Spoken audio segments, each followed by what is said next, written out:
नमस्कार विद्यार्थी मित्रांनो, आज शिष्यवृत्ती परीक्षा या टॉपिकमध्ये आज आपण घेणार आहोत त्रिकोणी संख्या. बघा, त्रिकोणी संख्या हा टॉपिक आपण आतापर्यंत कदाचित शिकला असाल. 7वीच्या मुलांना कदाचित या विषयाची ओळख असेल किंवा इतरही स्पर्धा परीक्षांचा जे अभ्यास करत असतील, उदाहरणार्थ TET देत असतील, काही जण TAIT देत असतील किंवा इतर परीक्षा काही MPSC देत असतील किंवा काही पोलीस भरती, तलाठी भरती, ग्रामसेवक भरती, अशा अनेक स्पर्धा परीक्षा आहेत ज्यामध्ये त्रिकोणी संख्या या घटकावर प्रश्न विचारलेले असतात. आता ज्यांचा थोडाफार माहिती असेल, ज्यांना त्रिकोणी संख्यांची, त्यांना हे वाटत असेल की त्रिकोणी संख्या हा खूप सोपा घटक आहे आणि इझिली आपल्याला सांगता येतात की बाबा त्रिकोणी संख्या किती आहेत, कोणत्या आहेत, त्याचा पाया काय असतो, संख्या किती असते, त्रिकोणी संख्या कशी ओळखायची, अशा सगळ्या गोष्टी आपल्याला वरवर पाहता सोप्या वाटतात. परंतु जितका हा घटक सोपा वाटतो तितकाच हा घटक डीप देखील आहे. हे कसं हे आज आपण आजच्या व्हिडिओमधून बघणार आहोत. परंतु मला सांगायचं इतकंच आहे मुलांनो, की फक्त ही संकल्पना माहीत करून घेण्यापेक्षा त्या संकल्पनेचा वापर नेमका कुठे करायचा, कशा पद्धतीनं करायचा आणि त्यावर आधारित कोणकोणत्या प्रकारची उदाहरणं आपल्याला सोडवता येतात हे लक्षात येणं गरजेचं आहे.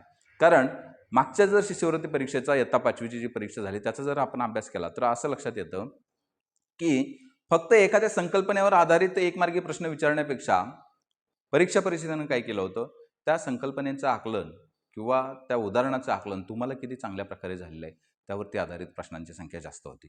त्याच्यामुळं एखाद्या संकल्पनेची वरवरची ओळख करून घेण्यापेक्षा त्या संकल्पनेचा उपयोग नेमका कोणकोणत्या उदाहरणामध्ये आपल्याला कशा प्रकारे करता येईल ते पाहणं महत्त्वाचं आहे आणि त्यासाठी आज आपण सविस्तरपणे हा त्रिकोणी संख्या हा घटक घेऊन आलेलो आहोत.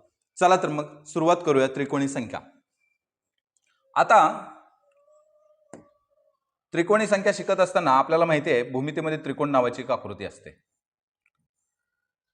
भूमितीमध्ये त्रिकोणाची एक आकृती असते आणि या त्रिकोणाच्या आकारामध्ये ज्या संख्या आपल्याला मांडता येतात त्यांना आपण त्रिकोणी संख्या असं म्हणतो. उदाहरणार्थ बघा, या ठिकाणी पहिली त्रिकोणी संख्या जी आहे ती आहे 1.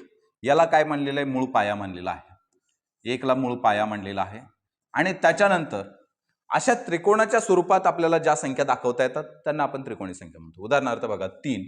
अशा प्रकारे जर 3 बिंदू ठेवले त्रिकोणाच्या 3 शिरोबिंदूवरती तर त्यापासून एक त्रिकोण तयार होतो. म्हणून 3 ही काय आहे, दुसरी त्रिकोणी संख्या आहे. या ठिकाणी टीचा अर्थ असा आहे ट्रायंग्युलर नंबर आणि त्याचा नंबर आहे 2. दुसऱ्या क्रमांकाचा ट्रायंग्युलर नंबर 3 आहे. त्यानंतर बघा, या ठिकाणी 6 जर डॉट आपण 6 बिंदू जर त्रिकोणाच्या शिरोबिंदूवरती किंवा त्रिकोणाच्या बाजूवरती ठेवले तर त्यापासून अशा प्रकारचा त्रिकोण तयार होतो.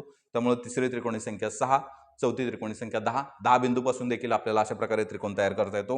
15 बिंदूपासून देखील अशा प्रकारचा त्रिकोण तयार करता येतो किंवा 21 बिंदूपासून अशा प्रकारचा त्रिकोण तयार करता येतो.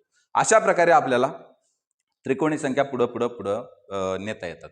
तर मग आता ह्या त्रिकोणी संख्या नेमक्या कशा तयार होतात तर बघा, पहिल्यांदा आपण व्याख्या बघूया. म्हणजे अशा संख्या ज्या एका बिंदूवर समभुज त्रिकोणी रचना दाखवतात. म्हणजे एखाद्या बिंदूपासून त्या काय करतात, समभुज त्रिकोणाची रचना दाखवतात. वाकडा तिकडा त्रिकोण असेल किंवा समद्विभुज असेल, विषमभुज असेल, अशा प्रकारचा जर त्रिकोण त्या बिंदूंमुळे तयार होत असेल तर ती त्रिकोणी संख्या असत नाही. आपल्याला कोणत्या त्रिकोणाची रचना दाखवायची आहे तर समभुज त्रिकोणाची रचना दाखवायची आहे. समभुज त्रिकोणाची रचना जर त्या संख्येपासून तयार होत असेल तर ती त्रिकोणी संख्या असते. आता या संख्येची वैशिष्ट्ये काय आहेत तर या संख्या दिलेल्या संख्येत पूर्वीच्या सर्व नैसर्गिक संख्यांची बेरीज असतात. आपल्याला माहिती आहे नैसर्गिक संख्या कोणकोणत्या आहेत. 1 आणि त्यापासून पुढे सर्व ज्या संख्या आहेत त्या आपण काय म्हणतो, नैसर्गिक संख्या. मग ह्या संख्या काय असतात, त्या पुढील जी संख्या आपल्याला दिलेली आहे, म्हणजे समजा 2 ही संख्या दिलेली आहे तर दुसरी त्रिकोणी संख्या काय असणार आहे तर 2 अधिक 1. त्या पूर्वीच्या सर्व संख्यांची काय असणार आहे, बेरीज असणार आहे. 3 बघा, 3च्या अगोदरच्या सर्व संख्यांची बेरीज 3 अधिक 2 अधिक 1 बरोबर 6. ही दुसरी त्रिकोणी संख्या आहे. 4 पूर्वीच्या सर्व संख्यांची बेरीज 4 अधिक 3 अधिक 2 अधिक 1. ह्या सर्व संख्यांची बेरीज काय होते, 10 होते. 4 आणि 3 7 आणि 3 10. अशा प्रकारे त्रिकोणी संख्यांची आपल्याला रचना करता येते. किंवा यापेक्षाही देखील सोपी एक दुसरी पद्धत आहे, तुम्हाला मी थोडक्यात सांगतो ती पद्धत नेमकी कशी आहे बघा. तर बघा, तुम्हाला जर त्रिकोणी संख्या काढायच्या असतील किंवा काही संख्या आठवणीत ठेवायच्या असतील तर एकदम सोपी पद्धत आहे. बघा, 1 पासून पुढे सर्व तुम्ही काय करत जा, संख्या लिहित जा. या ठिकाणी मी 1 पासून जेवढ्या मला या ठिकाणी बसतायत तेवढ्या संख्या लिहितो. 8 संख्या बसतायत. आता ह्या ज्या संख्या लिहिलेल्या आहेत ह्यांना आपण पाया असं म्हणतो. हा काय आहे आपला पाया आहे आणि पायावरून आपल्याला त्रिकोणी संख्या ठरवायची असते. पाया महत्वाचा असतो. पाया म्हणजे कितवी संख्या आहे ती म्हणजे पाया. तर पहिली त्रिकोणी संख्या ही एकच आहे, त्यामुळं पहिली जी संख्या आहे एक पाया असणारी त्रिकोणी संख्या ही एकच आहे, हे देखील या ठिकाणी लक्षात ठेवायचं आहे. दोन पाया असलेली त्रिकोणी संख्या काढताना आपल्याला काय करायचं आहे, ह्या दोन मध्ये अगोदरचा जो एक आलेला आहे, या ठिकाणी जो एक आलेला आहे तो या दोन मध्ये मिळवायचा आहे. दोन पाया असलेली त्रिकोणी संख्या होणार आहे 3. त्यानंतर 3 पाया असलेली त्रिकोणी संख्या, अगोदरची त्रिकोणी संख्या त्या पायामध्ये मिळवायची. 3 पाया असणारी त्रिकोणी संख्या 6 येते. 4 पाया असणारी त्रिकोणी संख्या, अगोदरची त्रिकोणी संख्या त्यामध्ये मिळवायची. 4 पाया असणारी संख्या 10 येते. त्यानंतर 5 पाया असणारी त्रिकोणी संख्या, अगोदरचा आलेली संख्या आहे ती त्या पायामध्ये मिळवायची, 15 येते. त्यानंतर 6 पाया असणारी त्रिकोणी संख्या, अगोदरची आलेली संख्या त्यामध्ये मिळवायची. 6 मध्ये जर 15 मिळवले तर ती संख्या 21 तयार होते.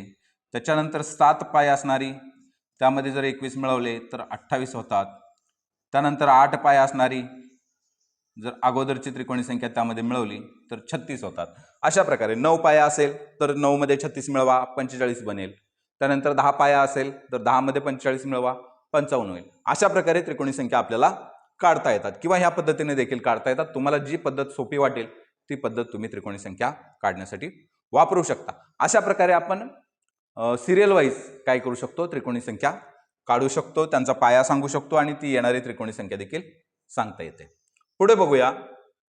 पुढचं वैशिष्ट्य त्यांचं असं आहे, सलग 2 त्रिकोणी संख्यांची बेरीज ही वर्गसंख्या असते. सलग 2 त्रिकोणी संख्यांची बेरीज काय असते, वर्गसंख्या असते. कारण काय तर बघा, उदाहरण बघा, 3 ही एक त्रिकोणी संख्या आहे 2 पाया असलेली. त्याच्यानंतर 6 ही एक त्रिकोणी संख्या आहे 3 पाया असलेली आणि 3 आणि 6 या 2 त्रिकोणी संख्यांची बेरीज 9 आहे. 9 ही संख्या कशाचा वर्ग आहे तर 9 संख्या 3 या संख्येचा वर्ग आहे. आता याच्यानंतर 10 एक त्रिकोणी संख्या आहे, 15 एक त्रिकोणी संख्या आहे आणि या दोघांची जर बेरीज केली तर ती 25 येते. 25 ही संख्या 5 या संख्येचा वर्ग आहे. म्हणजे काय, सलग 2 त्रिकोणी संख्यांची बेरीज काय असते, एक वर्गसंख्या असते. बघा, 55 एक त्रिकोणी संख्या आहे, 66 एक त्रिकोणी संख्या आहे, त्यांची बेरीज 121 आलेली आहे आणि 121 ही संख्या 11 या संख्येचा वर्ग असते. आलं लक्षात? म्हणजे हे दुसरं वैशिष्ट्य आहे त्रिकोणी संख्यांचं की सलग 2 त्रिकोणी संख्यांची बेरीज काय असते, एक वर्गसंख्या असते. सलग 2 त्रिकोणी संख्यांची बेरीज काय असते, एक वर्गसंख्या असते. हे दुसरं वैशिष्ट्य आहे. ठीक आहे, पुढे बघूया. पुढे बघा, पाया व त्रिकोणी संख्या असे 2 भाग यामध्ये असतात, हे मी तुम्हाला सांगितलं. एक पाया असलेली त्रिकोणी संख्या 1, 2 पाया असलेली त्रिकोणी संख्या 3, 3 पाया असलेली त्रिकोणी संख्या 6, 4 पाया असलेली त्रिकोणी संख्या 10. आलं लक्षात? हा एक पाया असतो आणि दुसरी काय असते, त्रिकोणी संख्या असते, तो पाया असलेली त्रिकोणी संख्या. अशा प्रकारचे 2 भाग असतात आणि दिलेल्या पायावरून त्रिकोणी संख्या काढण्यासाठी n × n + 1/2 हे सूत्र वापरतात. म्हणजे n गुणिले n अधिक 1 भागिले 2 हे सूत्र वापरतात. आता हे सूत्र काय आहे, हे कुठून आलं तर बघा, आपण ज्यावेळी पहिला तास घेतला होता संख्याज्ञानाचा पहिला तास घेतला होता, त्यावेळी तुम्हाला क्रमाने येणाऱ्या संख्यांची बेरीज, क्रमाने येणाऱ्या सम असो, विषम असो किंवा सर्व नैसर्गिक संख्या असो, त्या संख्यांची बेरीज काढताना क्रमाने येणाऱ्या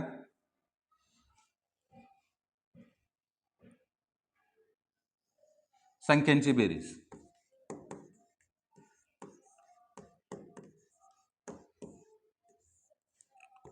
हे काढायला आपण शिकलो होतो की नाही. संख्याज्ञान हा घटक घेताना क्रमाने येणाऱ्या संख्यांची बेरीज काढायला आपण शिकलो होतो.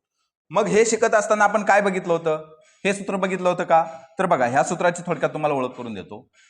आता क्रमाने येणाऱ्या संख्यांची बेरीज काढायला शिकताना आपण काय केलं होतं, पहिली संख्या, आता मी शॉर्ट मध्ये लिहितो, पहिली संख्या अधिक शेवटची संख्या अधिक शेवटची संख्या अशा प्रकारे मांडणी केली होती. हे कंसात टाकलं होतं, गुणिले एकूण संख्या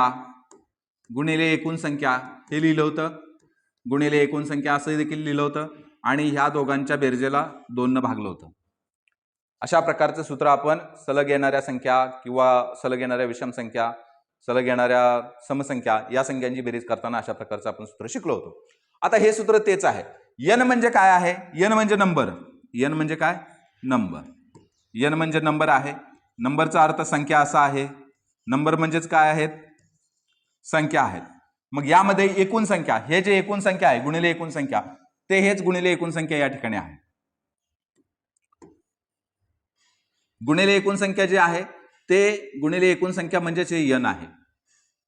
एकूण संख्या. यामध्ये एक ही पहिली संख्या आहे आणि यन ही काय आहे? शेवटची संख्या आहे. यन एक ही काय आहे? पहिली संख्या आणि यन ही काय आहे? शेवटची संख्या आहे. पहिली संख्या, शेवटची संख्या गुणिले एकूण संख्या आणि त्याला भागाकारामध्ये 2. अशा प्रकारचं हे सूत्र आहे. याचा वापर आपण यापूर्वी केलेला आहे. आता पुन्हा एकदा त्याचा वापर करून आपण कशा प्रकारे उदाहरण सोडवू शकतो बघा. उदाहरण दिलंय 10 पाया असलेली त्रिकोणी संख्या कोणती? आता या ठिकाणी पाया किती दिलाय? 10 दिलाय. 10 पाया दिलाय म्हणजे 10वी संख्या आपल्याला विचारली. संख्या किती विचारले? 10वी संख्या विचारले. कारण आता मी तुम्हाला सांगितलं की बाबा एक पाया असलेली त्रिकोणी संख्या 1, 2, त्यानंतर 2, त्यानंतर 3, त्यानंतर 4, त्यानंतर 5, त्यानंतर 6, 7, 8, 9 या ठिकाणी लिहितो 10. अशा प्रकारे आपण लिहिलं. पहिला पाया असणारी 1, त्यानंतर त्रिकोणी संख्या मी तुम्हाला काढायला सांगितल्या कशा काढायच्या त्या. या ठिकाणी मी आता पटकन काढतो.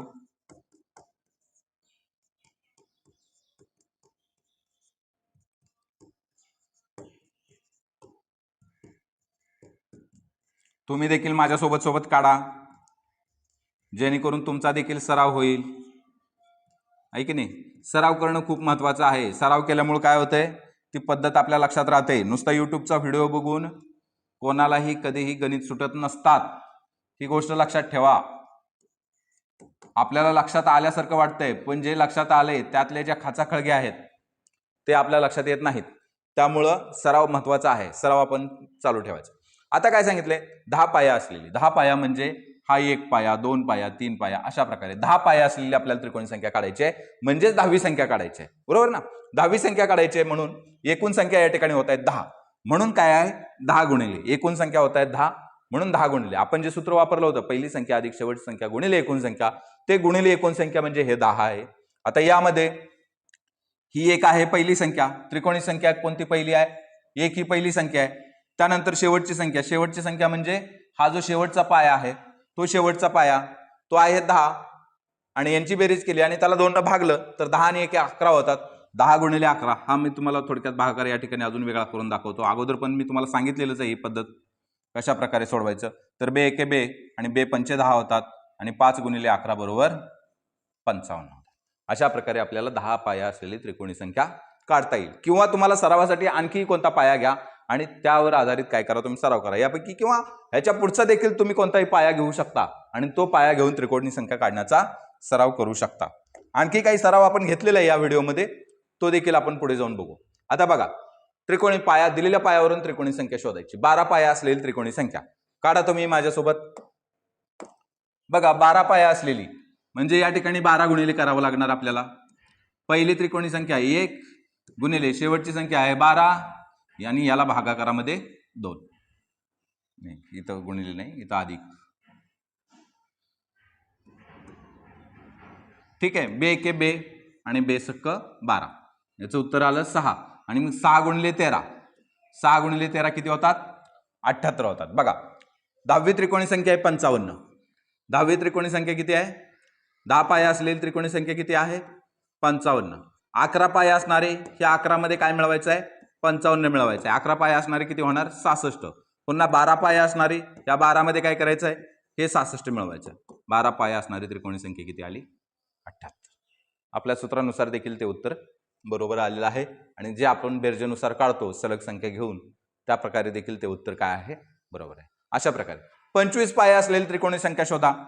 मग 25 घ्यायचं पहिल्यांदा, त्याच्यानंतर गुणाकारामध्ये 1 अधिक 25 आणि त्याला भागाकारामध्ये काय करायचं? 2 करायचं. आता या ठिकाणी समसंख्या आलेली दिसत नाही, त्यामुळे भाग जाणार नाही. मग काय करूया? अगोदर बेरीज करून घेऊया. 25 गुणिले 25 आणि 1 होतात 26 आणि त्याला भागिले 2. आता 26 ही समसंख्या आहे त्यामुळे त्याला 2 न भाग जातोय. मग 26 ला जर 2 न भागलं तर 13 दुने 26 होतात, म्हणून त्याचं उत्तर 13 येते.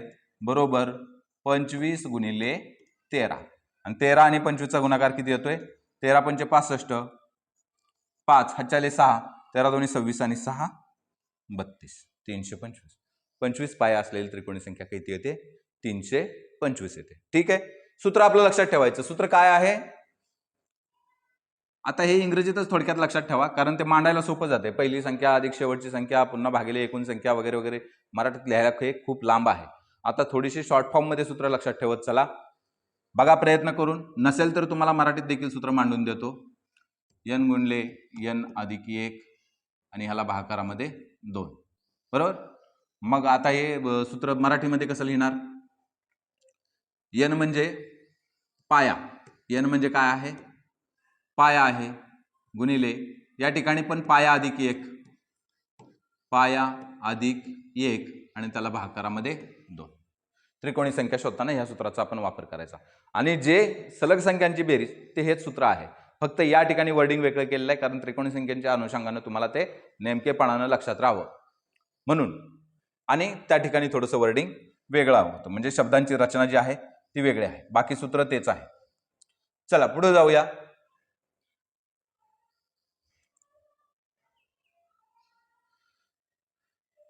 बघा, त्रिकोणी संख्या दिली असता पाया काढणे. आता त्रिकोणी आपण पायावरून त्रिकोणी संख्या काढली. आता काय करायचं आहे? त्रिकोणी संख्या दिली असता पाया काढायचा आहे. तो देखील आपल्याला या सूत्राचा वापर करून काढता येतो. कशा प्रकारे काढायचा बघूया. आता आपल्याला माहित आहे 55 ही एक त्रिकोणी संख्या आहे.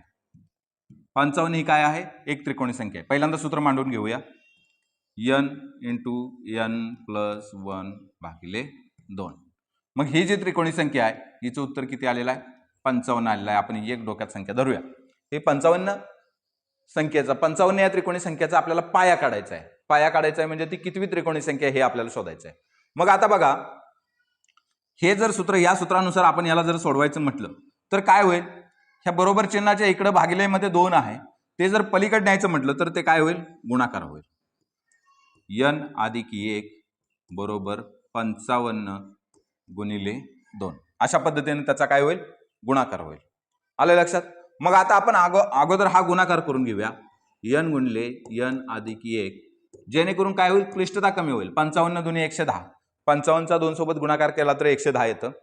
मग हा गुणाकार करून घेतला. आता पुढे काय करायचं?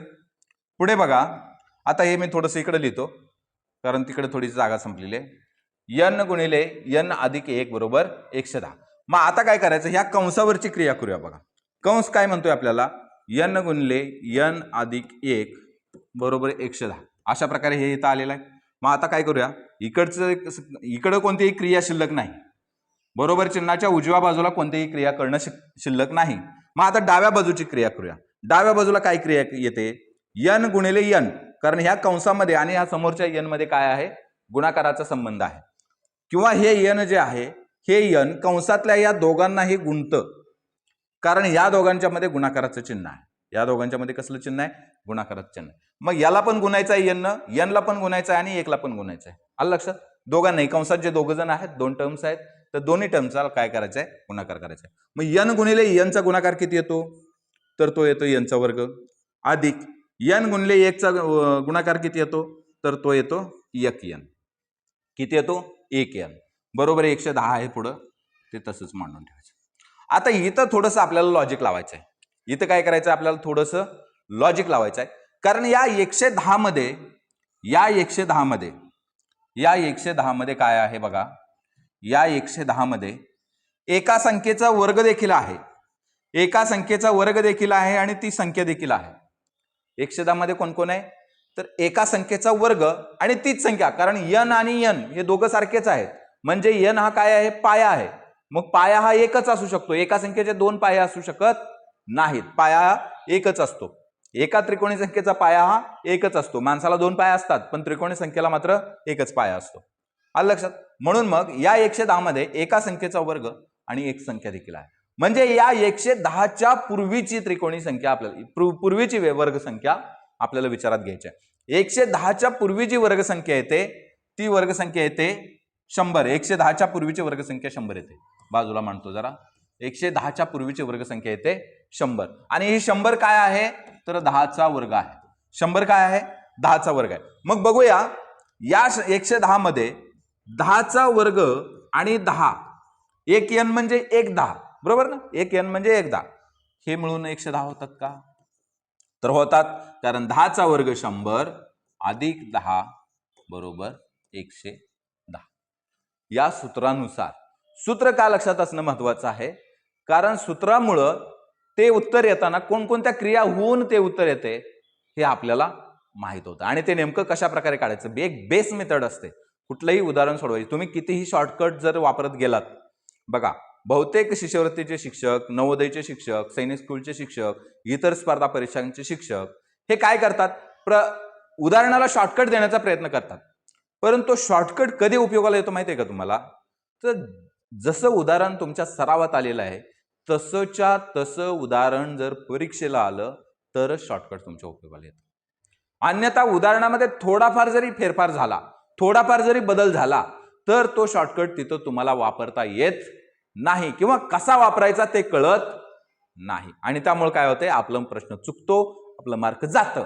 म्हणून शॉर्टकट शिकण्याच्या अगोदर ते उदाहरण सोडवण्याची बेसिक मेथड काय आहे, मूळ पद्धत काय आहे, ती पद्धत आपण लक्षात घेणं जरुरी आहे.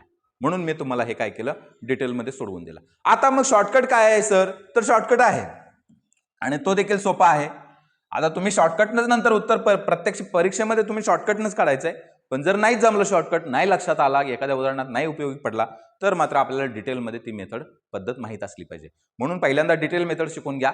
मग डिटेल मेथड, मग तुम्हाला कोणत्याही टाईपचं या घटकावर आधारित कोणत्याही प्रकारचं उदाहरण जर समजा उलट सुलट पद्धतीने विचारलं तरी देखील ते उदाहरण तुम्हाला सुटणार आहे. तर शॉर्टकट असा आहे, 55 पाया सांगितलेला आपल्याला. पाया किती सांगितलेला आहे? 55. तर त्या पायाला पाया नाही सांगितला, त्रिकोणी संख्या सांगितलेली आहे. त्रिकोणी संख्या आपण उदाहरण नाही घेतलं, परंतु आपण गृहीत धरलं होतं. चला मग त्यानुसारच आपण काढू. 55 ही त्रिकोणी संख्या सांगितली आणि त्याचा आपल्याला काय सांगितलेलं आहे, पाया शोधायला सांगितलेलं आहे बघा.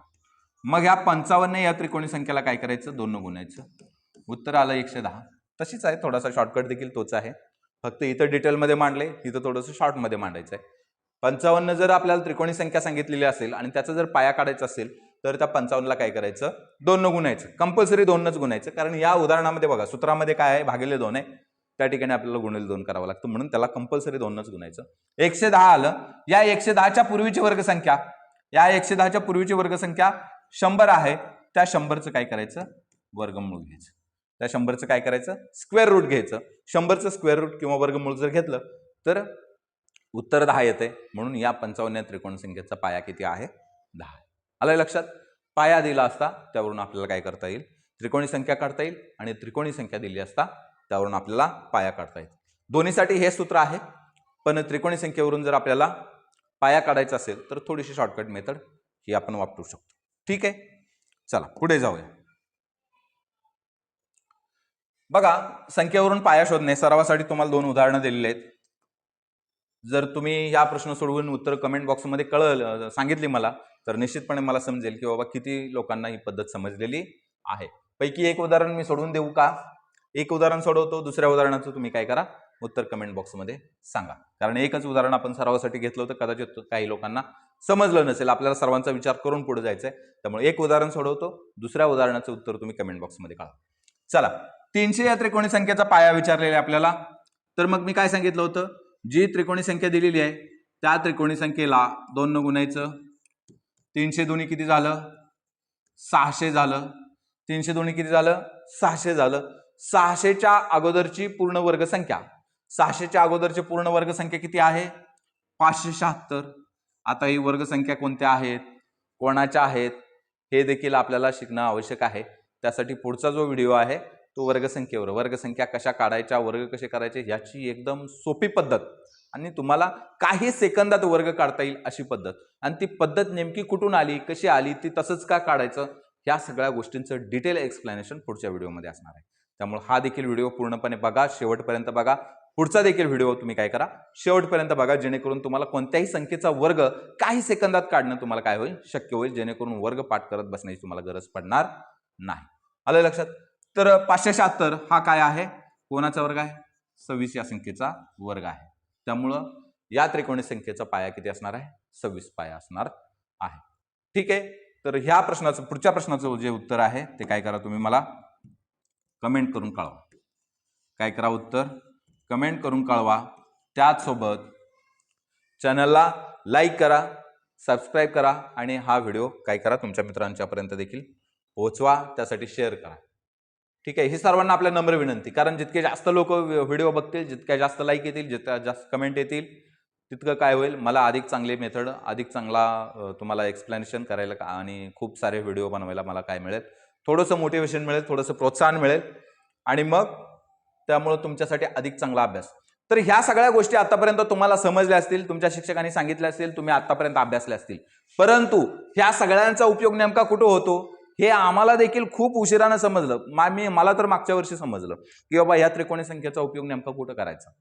कारण बाकीचे उदाहरण देखील आम्ही सोडवत होतो, पण ते त्रिकोणी संख्येच्या नियमानुसार सुटतात किंवा त्रिकोणी संख्येच्या सूत्रानुसार सुटतात हे मात्र लक्षात लवकर आलेलं नव्हतं. तुम्हाला तुमचं ते नुकसान होऊ नये, तुमचा तो तोटा होऊ नये यासाठी तुमच्यासाठी हे उदाहरणं, ते नेमक्या कोणकोणत्या प्रकारचे प्रश्न त्रिकोणी संख्येच्या सूत्रानुसार सुटतात, त्यामध्ये त्रिकोणी संख्यांचा वापर केलेला असतो, हे या ठिकाणी आपल्याला सांगितलेलं आहे. बघा, त्रिकोणी संख्यांचा वापर स्पर्धा परीक्षा आणि गणितातील काही विशिष्ट प्रकारच्या पझल्समध्ये म्हणजेच स्फुटप्रश्नामध्ये मोठ्या प्रमाणावर केला जातो. प्रत्येक परीक्षेमध्ये, कोणतीही परीक्षा घ्या, अगदी 4थीच्या स्कॉलरशिप परीक्षेपासून ते MPSCच्या परीक्षेपर्यंत कोणतीही परीक्षा घ्या, स्पर्धा परीक्षा, त्या सर्व परीक्षामध्ये या घटकावर आधारित प्रश्न विचारलेले असतात. मग ते प्रश्न कशा प्रकारे विचारले असतात बघा, तर ते असतात हस्तांदोलनाच्या स्वरूपामध्ये.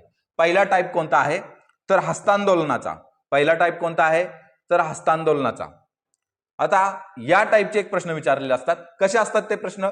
एका कार्यक्रमात काही व्यक्ती एकत्र आल्या आणि प्रत्येकाने प्रत्येकाशी एकदाच हस्तांदोलन केले तर एकूण किती हस्तांदोलने होतील, हा जो प्रश्न आहे तो त्रिकोणी संख्यांच्या आधारानं सुटतो. तर बघा, आपण प्रत्यक्ष याचं काय करूया, उदाहरणामध्ये रूपांतर करूया आणि ते सोडून बघूया. समजा एका कार्यक्रमात काही व्यक्तींच्या जागी आपण 5 व्यक्ती घेऊया. काही व्यक्तींच्या जागी आपण काय करूया, 5 व्यक्ती घेऊया. 5 व्यक्ती एकत्र आल्या आणि त्यांनी काय केलं, किंवा समजा 5 म्हणण्यापेक्षा 11 घेऊया, 11 घेऊया आणि एका कार्यक्रमात म्हणण्यापेक्षा काय करूया, क्रिकेटच्या सामन्यात घेऊया. एका कार्यक्रमात म्हणण्यापेक्षा काय करूया, त्या क्रिकेटच्या सामन्यामध्ये काय करतात, 2 संघ समोरासमोर उभा राहतात आणि काय करतात, एकमेकांशी हस्तांदोलन करतात की नाही. क्रिकेटची स्पर्धा किंवा क्रिकेटचा जो सामना असेल त्यामध्ये 2 टीम समोरासमोर येतात आणि एकमेकांशी हस्तांदोलन करतात, हे आपल्याला माहिती आहे. मग बघा, आता 11 व्यक्ती घेऊया आणि त्या एकमेकांशी हस्तांदोलन करतात. हस्तांदोलने किती होतात आणि ती त्रिकोणी संख्येच्या नियमानुसार कशी येतात हे मी तुम्हाला आता सांगणार आहे. बघा, तुम्ही लक्षपूर्वक ऐका. बघा, हा पहिला खेळाडू आहे, दुसरा आहे, तिसरा आहे, चौथा आहे, 5वा आहे, 6वा आहे, 7वा आहे, 8वा आहे, 9वा आहे, 10वा आहे आणि 11वा खेळाडू आहे. ओके, इकडे देखील हा पहिला खेळाडू आहे, दुसरा आहे, आता हे दुसऱ्या कलर मध्ये लिहितो. चला, दुसरी टीम आहे, ही पहिली, दुसरी, तिसरा, चौथा, 5वा, 6वा, 7वा, 8वा, 9वा, 10वा आणि हा 11वा खेळाडू आहे. ओके, दोन्ही टीम मध्ये 11 खेळाडू झाले. आता हे खेळाडू काय करतायत, एकमेकांशी हस्तांदोलन करतायत. मग काय केलं, आता एकमेकांशी हस्तांदोलन करताना दोन्ही टीमला एकदा ह्या टीमनं आणि एकदा त्या टीमनं हस्तांदोलन करण्याची गरज आहे का, तर नाही. बघा कसं होतंय हस्तांदोलन. हा जो पहिला व्यक्ती आहे, ह्या टीमचा जो पहिला प्लेयर आहे, या टीमचा पहिला प्लेयर काय करणार, याच्याशी एकदा, याच्याशी एकदा, याच्याशी एकदा, याच्याशी एकदा, याच्याशी एकदा, याच्याशी एकदा, असं सगळ्यांशी. बरं का, आता इथं सगळ्यांना जर रेगा वाढत बसलो तर खूप ते काय होईल, गर्दी दिसेल. त्यामुळं हा पहिला व्यक्ती काय करणार, सगळ्यांशी हस्तांदोलन एक एकदा करणार. ठीक आहे, मग ह्याचं हस्तांदोलन किती जणांशी झालं, 11 जणांशी झालं. याचं किती जणांशी हस्तांदोलन झालं, 11 जणांशी झालं. दुसऱ्या व्यक्तीचं बघा, दुसरा व्यक्ती आला, त्यानं पुन्हा काय केलं, 11 जणांशी हस्तांदोलन केलं. दुसऱ्या व्यक्तीनं 11 जणांशी केलं, तिसऱ्या व्यक्तीनं 11 जणांशी केलं, चौथ्या व्यक्तीनं 11 जणांशी केलं. नाही, थांबा, हा प्रश्न नको, हा प्रश्न थोडासा आपण काय करूया, ड्रॉप करूया. हा प्रश्न आपण शेवटी घेऊ, नंतर घेऊ. आता आपल्याला फक्त इतकं शिकायचं आहे. हा खूप गोंधळ होणारा प्रश्न आहे, तुम्ही अजून समजून घेण्याच्या स्टेजमध्ये आहात, त्यामुळे तुम्हाला थोडीशी काय अडचण होईल. त्यामुळं हे जे आहे, काहीच्या जागी आपण फक्त 5च घेऊ आणि त्यांनी काय केलं, 5 व्यक्तींचं एकमेकांशी हस्तांदोलन बघूया. आता या 5 व्यक्ती एकमेकांशी हस्तांदोलन करतायत. चला, तर मग हा पहिला निघाला, दुसऱ्याशी हस्तांदोलन केलं, त्यानंतर तिसऱ्याशी केलं, त्यानंतर चौथ्याशी केलं आणि त्यानंतर काय केलं, 5व्याशी केलं. म्हणजे पहिला जो व्यक्ती आहे पहिल्या व्यक्तीने किती जणांशी हस्तांदोलन केलं? तर पहिल्या व्यक्तीनं चौघांशी केलं, बरोबर की नाही? 4 हस्तांदोलन केली बघा, 1 हस्तांदोलन, 2, 3 आणि 4 हस्तांदोलन केली. आता दुसरा व्यक्ती आहे, दुसरा व्यक्ती निघाला बघा. आता कोण निघाला? दुसरा व्यक्ती निघाला. आता दुसऱ्याचं आणि पहिल्याचं हस्तांदोलन झालेलं आहे, त्यामुळे त्याला पुन्हा पहिल्याशी हस्तांदोलन करण्याची गरज नाही. दुसऱ्यानं काय केलं? तिसऱ्याशी केलं, त्याच्यानंतर चौथ्याशी केलं आणि त्याच्यानंतर पाचव्याशी केलं. म्हणजे दुसऱ्या व्यक्तीनं बघा, दुसऱ्या व्यक्तीने काय केलेलं आहे? दुसऱ्या व्यक्तीनं फक्त तिघांशीच हस्तांदोलन केलेलं आहे. पुन्हा तिसरा व्यक्ती निघाला, तिसऱ्या व्यक्तीनं चौथ्याशी आणि पाचव्याशी हस्तांदोलन केलं. म्हणजे तिसऱ्या व्यक्तीने काय केलं?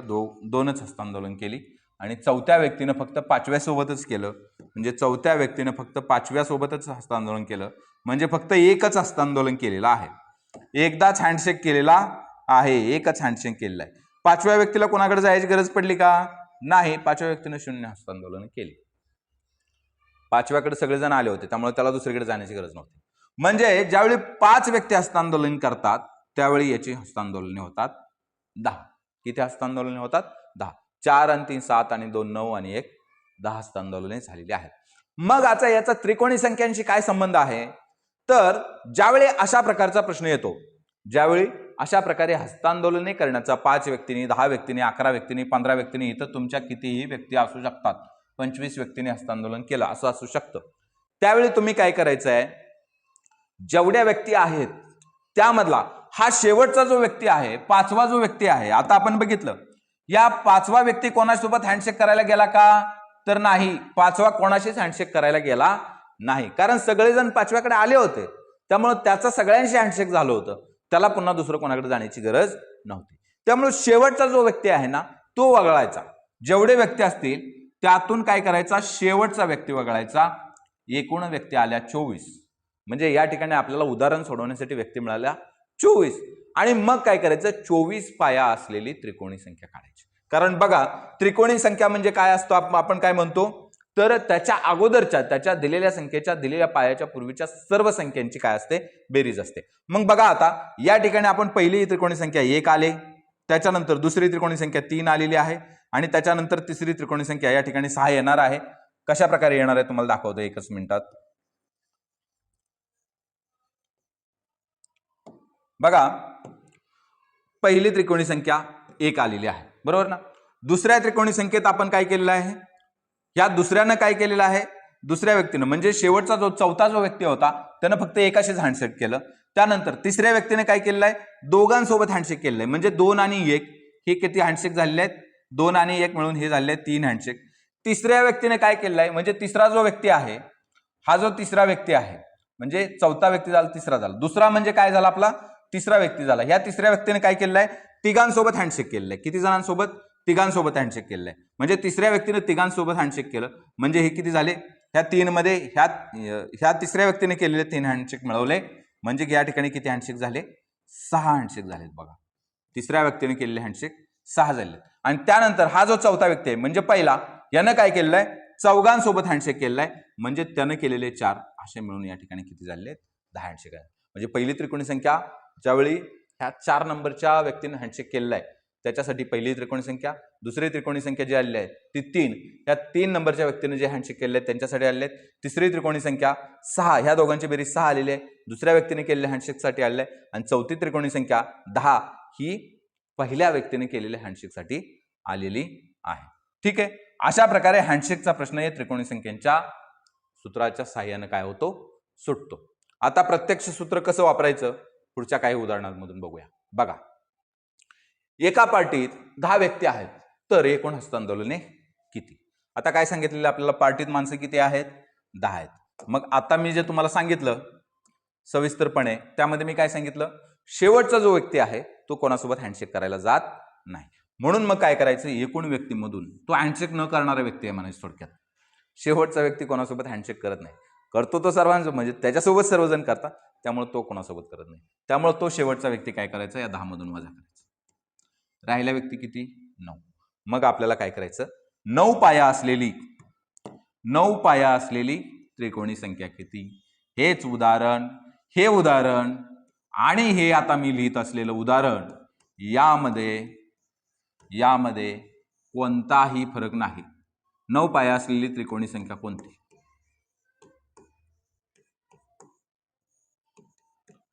किंवा अजून एक उदाहरण बघा. आता या ठिकाणी मी 3 उदाहरणं लिहितोय. जे पहिलं उदाहरण आहे जे या ठिकाणी तुम्हाला विचारण्यात आलेलं आहे हे, दुसरं उदाहरण आहे हे, आणि तिसरं उदाहरण असं आहे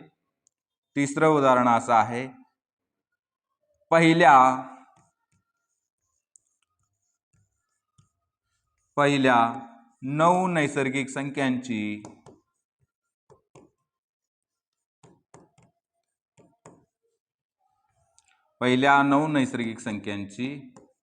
बेरीज किती? किती प्रश्न दिसत आहेत तुम्हाला? 3 प्रश्न दिसत आहेत. हा एक प्रश्न आहे, हा एक प्रश्न आहे, हा एक प्रश्न. तिघांचं उत्तर सेमच आहे. तिन्ही प्रश्न सारखेच आहेत. तुम्हाला सरांनी ह्या प्रश्नाचा सराव घेतला असला आणि हा सांगितला नसला तर तुमचा परीक्षेत गोंधळ होणार, किंवा ह्याचा घेतला असला, हा सांगितला नसला तरी देखील तुम्ही प्रश्न सोडवताना अडखळणार. म्हणून आपल्या लेक्चरचं वैशिष्ट्य हेच आहे, आपण फक्त संकल्पना सांगत नाही, संकल्पनेचा वापर कुठं होतो, कशा प्रकारे होतो, का होतो, सर्वात महत्त्वाचं का होतो हे जर तुम्हाला समजलं, निश्चितपणे त्या संकल्पनेचा वापर अनेक ठिकाणी तुम्ही करू शकता. ह्या संकल्पनेचा वापर पुढे देखील गणित सोडवताना तुमच्या लक्षात येईल, अनेक ठिकाणी होतो. किंवा ज्या ज्या गणितामध्ये संकल्पना आहेत त्या संकल्पनांचं, गणित हे काय आहे सर? अनेक संकल्पनांचं एक मिश्रण आहे. प्रत्येक एका संकल्पनेचा वापर अनेक ठिकाणी होत असतो. आलं लक्षात? त्यामुळे ती संकल्पना नेमकी काय आहे, कोणकोणत्या ठिकाणी ती यूज करता येते, हे आपण काय करायचं आहे, चांगल्या प्रकारे लक्षात घ्यायचं आहे. आणि त्यासाठी हे तुम्हाला काय आहे, डिटेल एक्सप्लेनेशन आहे. तर बघा मग आता आपण प्रश्न सोडवूया, प्रश्नाकडे जाऊया. बघा मग काय सांगितलेलं आहे. पहिल्या प्रश्नाचं जर उत्तर आपण काढायचं म्हटलं तर या ठिकाणी आपल्याला काय झालेलं आहे, 9 पाया मिळालेला आहे. मग 9 पाया असलेली त्रिकोणी संख्या आपण कशी शोधणार? 9 पाया असलेली त्रिकोणी संख्या आपण कशी शोधणार? 9 गुणाकारामध्ये 9 अधिक 1 भागाकारामध्ये 2. आलं लक्षात? या ठिकाणी कोणती समसंख्या नाही, त्यामुळं 9 गुणिले 10 आणि भागाकारामध्ये 2 यांचा जर भाग केला तर काय होतंय, बे के बे आणि बे पंचे 10, वरती उरले 9 आणि इकडे उरले 5, 9 पाचा 45. 45 इतके काय होणार आहेत, हस्तांदोलने होणार आहेत, म्हणजे हँडशेक होणार आहेत. त्यानंतर 9 पाया असलेली त्रिकोणी संख्या देखील 45 येणार आहे आणि पहिल्या 9 नैसर्गिक संख्यांची बेरीज देखील 45च येणार आहे. तिन्ही प्रश्नांचं उत्तर सारखंच आहे, एकाच सूत्रानुसार ते सोडवायचं आहे आणि ते अशा पद्धतीने आहे. ठीक आहे, आलं लक्षात? पुढे जाऊया. पुढे आहे बघा, दुसरा प्रकार आहे, या त्रिकोणी संख्येच्या आधारे सुटणारा दुसरा प्रकार आहे. पहिला आपण बघितला हस्तांदोलने, दुसरा आहे क्रीडा स्पर्धा. आपण बघतो नाही, क्रिकेटचे सामने होतात, कबड्डीचे सामने होतात, फुटबॉलचे, हॉकीचे जे सगळे सामने होतात, त्या स्पर्धेमध्ये किती संघ सहभागी झालेले आहेत आणि त्यांचे एकूण सामने किती होतील, या प्रश्नाचं उत्तर काढण्यासाठी सुद्धा आपल्याला या सूत्राचा उपयोग होतो. कशा प्रकारे होतो, एक 5 मिनिटात बघूया. थोडंसं पाणी पितो. चला तर पुढचा प्रश्न घेऊया. एका स्पर्धेत 8 संघ सहभागी झाले असून प्रत्येक संघाने दुसऱ्या प्रत्येक संघासोबत एक सामना खेळला तर एकूण किती सामने होतील? ज्या पद्धतीने आपण हस्तांदोलने काढली त्याच पद्धतीने हे देखील उदाहरण सोडवायचं आहे. पहिल्यांदा आपण प्रश्न समजून घेऊया. बघा, 8 संघ आहेत. संघ किती आहेत? तर 8 संघ आहेत. मग 8 संघ आपण ओळीने लिहूया. 1 2 3 4 5 6 7 आणि 8 संघ आहेत. बघा मग हा जो पहिला संघ आहे, संघ 1 जो आहे तो याच्यासोबत खेळणार, याच्यासोबत, याच्यासोबत, याच्यासोबत, याच्यासोबत, याच्यासोबत, याच्यासोबत, म्हणजे हा 7 जणांसोबत खेळणार आहे. आता दुसरा संघ जो आहे तो 1 सोबत खेळलेला आहे, त्यामुळे तो किती जणांना खेळणार, हा 1 वगळून उरलेल्या 6 जणांसोबत, म्हणजे 1 2 3 4 5 आणि 6. हा दुसरा संघ आहे, 6 जणांसोबत खेळणार. तिसरा संघ 5 जणांसोबत खेळणार. चौथा जो आहे तो 1 2 3 आणि 4 चौघांसोबत खेळणार. पाचवा संघ आहे तो तिघांसोबत खेळणार. 6वा संघ आहे तो दोघांसोबत खेळणार. 8वा संघ आहे तो एकासोबत खेळणार. 7वा संघ आहे तो एकासोबत खेळणार. 8वा संघ कोणाशीच खेळणार नाही, कारण तो सर्वांशी अगोदरच खेळून झालेला आहे. म्हणजे ज्या पद्धतीनं शेवटचा कोणालाही हस्तांदोलन करत नव्हता त्या पद्धतीनं 8वा संघ कोणाशीही खेळत नव्हता, कारण त्याच्यासोबत सगळेजण खेळलेले आहेत. म्हणून आपल्याला काय करायचं आहे, 8 संघ असतील त्यावेळी काय करायचं आहे, पाया घ्यायचा आहे. 8 वजा 1, 8 वजा 1 बरोबर किती घ्यायचा पाया? 7 घ्यायचा. मग आपल्याला या ठिकाणी आता 7 पाया असलेली त्रिकोणी संख्या शोधायची आहे. 7 पाया असलेली त्रिकोणी संख्या शोधायची आहे. मग ही कशी शोधायची हे आपण शिकलेलो आहोत. तर 7 पाया आहे म्हणजे 7 गुणिले 7 अधिक 1 आणि भागाकारामध्ये 2 अशा प्रकारे आपण शोधू शकतो. मग बघा आता 7 गुणिले 7 अधिक 1 किती होतात? तर 7 आणि 7 आणि 1 किती झाले? 8 झाले. 7 आणि 1 किती झाले? 8 झाले आणि त्याला भागाकारामध्ये 2. आता 2 न जर भाग द्यायचा असेल तर बे के बे 8 ला भाग जातो, बे चौक 8 आणि 7चा आणि 4चा गुणाकार किती होतो? 28. 7 चौक 28. अशा प्रकारे आपल्याला एकूण सामने किती होतील? 28 सामने होतील.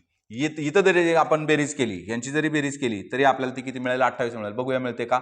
7 आणि 6 13, 13 आणि 5 18, 18 आणि 4 22, 22 आणि 3 25, 25 आणि 2 27, 27 आणि 1 28. आलेली आहे ना बेरीज? 28. 28 बेरीज आलेली आहे का? जरी सूत्र विसरलं, तिथं काही कन्फ्युजन झालं तरी देखील तो प्रश्न कशा प्रकारे सुटतोय हे आपल्याला माहित असलं पाहिजे. त्यासाठी हे डिटेल एक्सप्लेनेशन. आलं लक्षात? चला पुढचा प्रकार बघूया.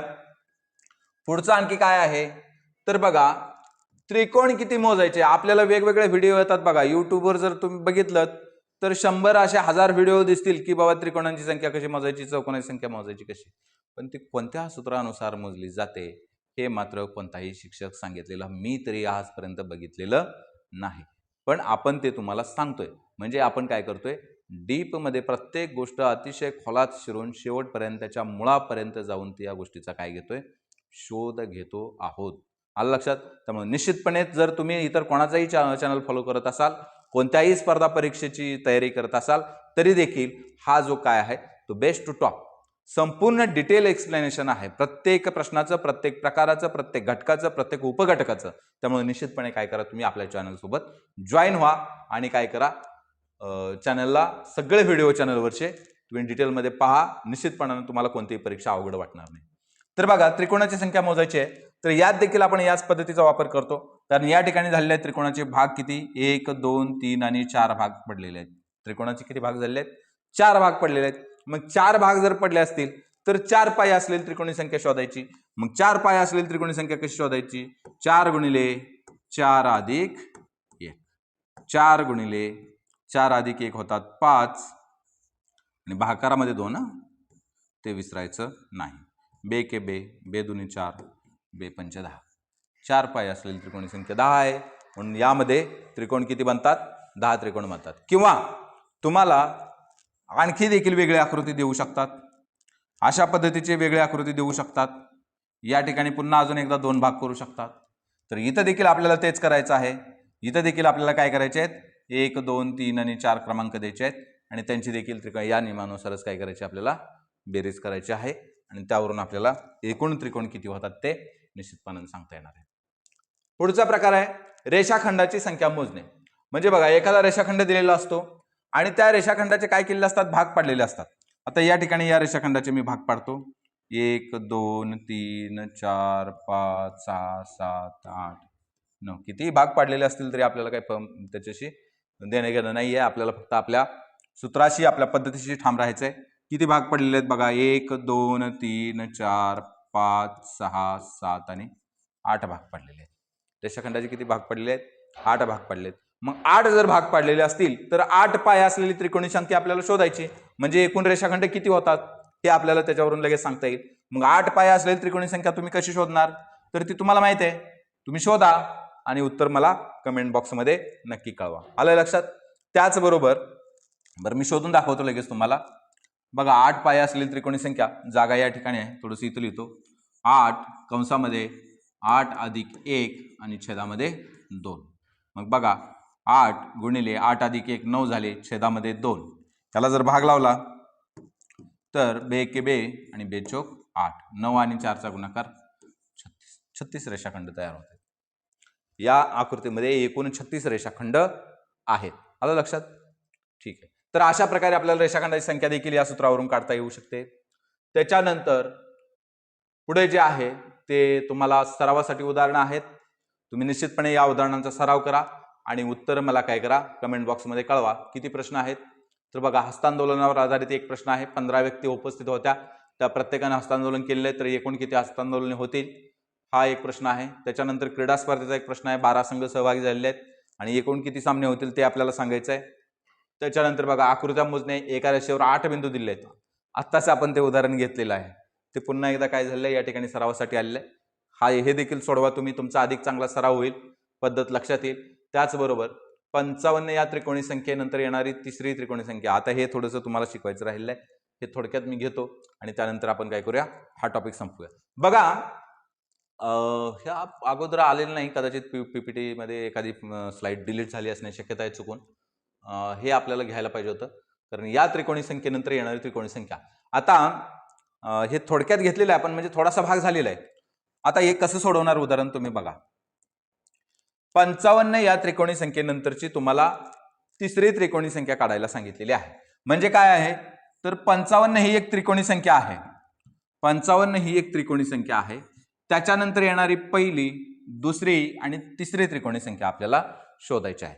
मग आता अशा प्रकारे त्रिकोणी संख्या शोधत असताना या संख्येचा पाया किती आहे, या 55 या त्रिकोणी संख्येचा पाया किती आहे ते आपल्याला माहित असणं आवश्यक आहे. मग आता आपण हे शिकलोय की त्रिकोणी संख्या दिलेली असता पाया शोधायचा. मग कशा प्रकारे शोधायचं म्हणून सांगितलं होतं मी तुम्हाला, बघा आठवा जरा. तर काय करायचं, या 55चा 2 सोबत गुणाकार करायचा. 55चा काय करायचा, 2 सोबत गुणाकार करायचा. 55 दुने किती आले, 110. या 110च्या अगोदर येणारी पूर्ण वर्ग संख्या, याच्या अगोदर येणारी पूर्ण वर्ग संख्या कोणती आहे तर 100 आहे. कोणती आहे, 100 आहे.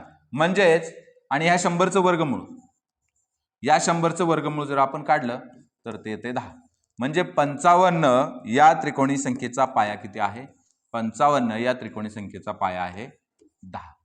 या 55 या त्रिकोणी संख्येचा पाया किती आहे, 10.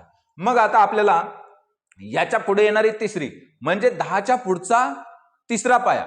मग याचा जर पाया 10 असेल तर याचा पाया 11, याचा 12 आणि याचा 13. तिसऱ्या संख्येचा पाया, हा पहिली संख्या, दुसरी संख्या आणि तिसरी संख्या. तिसऱ्या संख्येचा पाया किती असणार आहे, 13. मग 13 पाया असलेली आपल्याला त्रिकोणी संख्या शोधायची आहे. 13 पाया असलेली. मग 13 पाया असलेली त्रिकोणी संख्या तुम्ही कशी शोधणार, 13 गुणिले 13 अधिक 1 आणि छेदामध्ये 2. आता हे तुम्हाला माहित झालेलं आहे, भरपूर सराव झालेला आहे या सूत्राचा.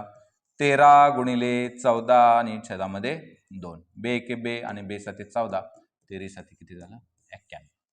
13 साती किती झालं, 91.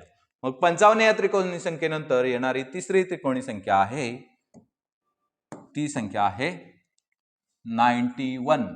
कोणती संख्या आहे ती, 91. आलंय लक्षात तुमच्या. अशा प्रकारच्या उदाहरणांचा देखील तुम्ही सराव करा. म्हणजे यामध्ये 2 मेथड्स काय आहेत, पायावरून म्हणजे त्रिकोणी संख्येवरून पाया शोधणे आणि पायावरून त्रिकोणी संख्या शोधणे, असं दोन्ही प्रकाराचं यामध्ये काय झालेलं आहे, मिक्सिंग झालेलं आहे. त्यामुळे तुमच्या दोन्ही पद्धती चांगल्या लक्षात येतील जर अशा प्रकारच्या उदाहरणांचा तुम्ही सराव केला तर. ठीक आहे, या ठिकाणी आपण आजच्या दिवसासाठी थांबतोय. उद्या आपण ज्या पद्धतीनं आज त्रिकोणी संख्या सविस्तर बघितल्या, त्याच पद्धतीनं सविस्तरपणे तुम्हाला उद्या वर्गसंख्या कशा काढायच्या हे सांगणार आहे. कोणत्याही संख्येचा वर्ग काढण्याची सेकंदामधली पद्धत तुमच्या लक्षात उद्या निश्चितपणाने येणार आहे. त्यासाठी उद्याच्या व्हिडिओची देखील वाट पहा. आजचा व्हिडिओ पूर्ण पहा, लाईक करा व्हिडिओला आणि त्याचबरोबर चॅनलला सबस्क्राईब करा निश्चितपणे. धन्यवाद.